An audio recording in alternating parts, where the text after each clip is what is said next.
how to become more competitive in what you do.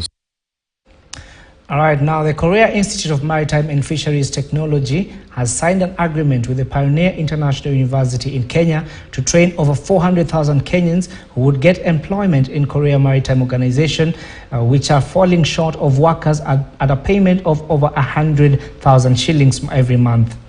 Now, the Korea Institute of Maritime and Fisheries Technology President Professor Park Jin-soo led a team of stakeholders in maritime organizations from Korea, where they signed their agreement at Pioneer International University, Murang'a campus. Now, according to Professor Park, there are many possibilities and opportunities for Kenyans to work together with Korea in terms of maritime industry, having so many opportunities that are unfulfilled.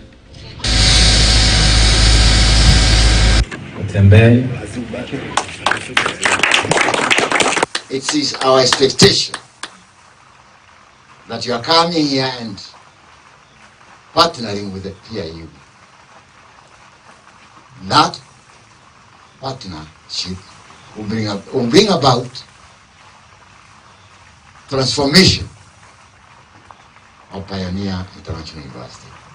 They will venture into a course that no any other university, private university in this country, both in Kenya and East and Central Africa, will be mounting.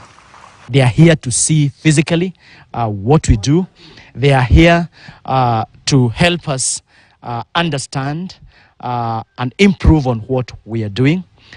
They are here for us to see how we can explore areas of collaboration.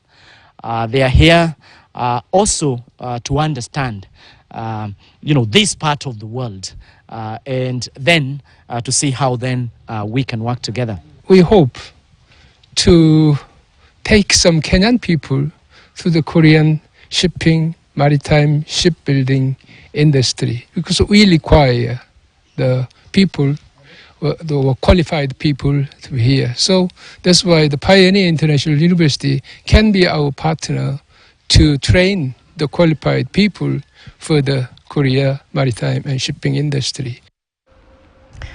All right, and on that note, now we want to change gears.